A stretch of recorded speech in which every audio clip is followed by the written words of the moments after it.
from the outside there. The old Jeep parked here. We are all set up and comfy now. We're going to pick up some wood there in a little bit for tonight. And the sun's starting to set there, get the glow.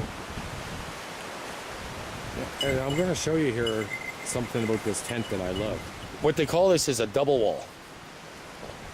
So we have the outside part of the tent that your guide lines and everything attached to. And then we have this liner on the inside. So you get a gap in between about a foot. And this, I think, is what really helps keep inside warm at night.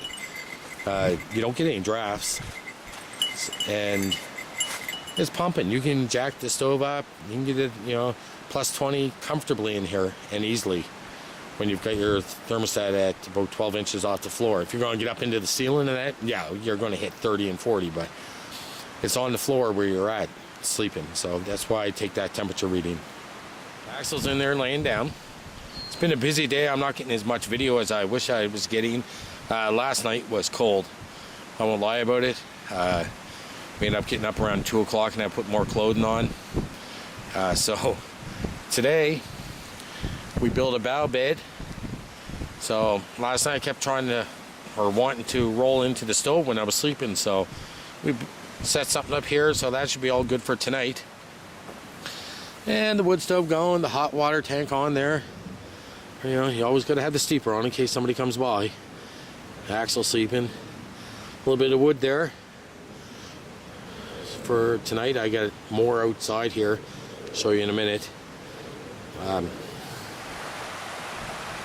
It's the river next to where I'm at.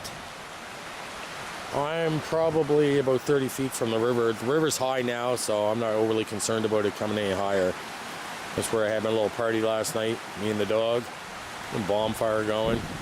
Nice little stump there for splitting wood on. Here's a little bit of wood that we got. So I gotta junk that up there in a little while. It doesn't look like a lot of wood, but it will be enough to get me through the night. I'm leaving tomorrow, so I'm not overly concerned. It's not going to be a late night.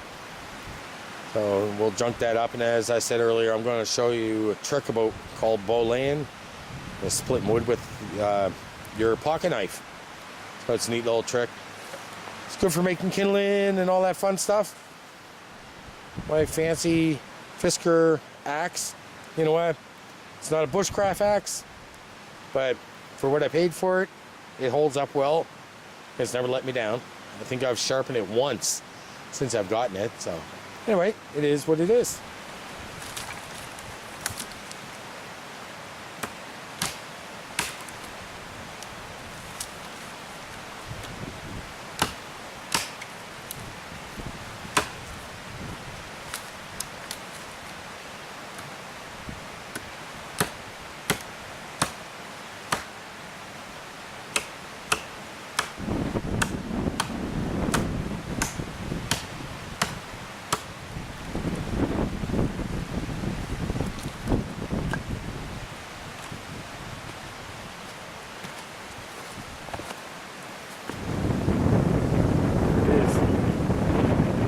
Sunset.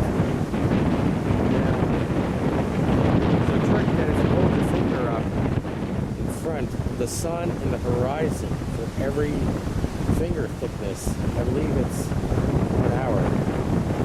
So if I hold my finger there beside it, we'll go to half an hour of sunlight left. Winds are blowing around out on the lake.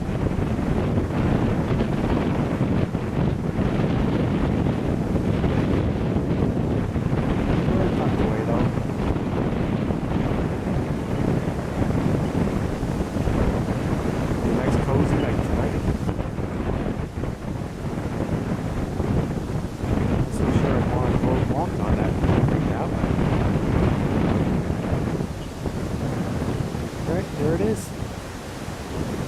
There's the brook ahead, long lane.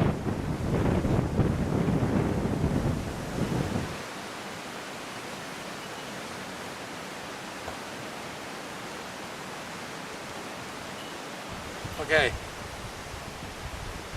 Bow lane. It's basically splitting wood with your pocket knife or your belt knife. So, it's not a hard concept. I like it personally because it's fairly safe. So, my knife has about a 4-inch blade.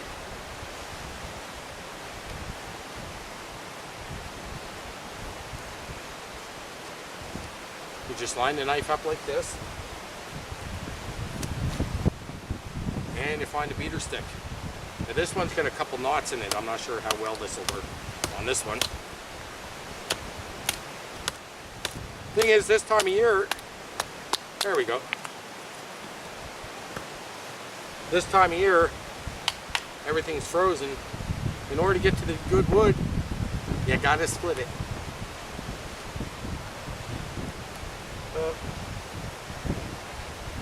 I said, as long as your knife can fit through to the other side, that you can hit the tip, and this is when you're going to tell that if you got a good knife. Because if you don't get a good knife, this is when it's going to break.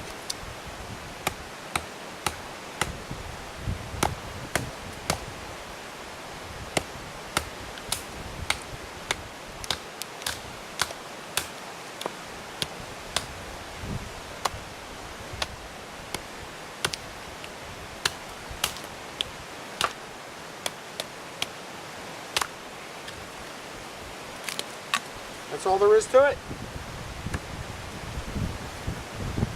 I actually prefer this over an axe. My hatchet and that.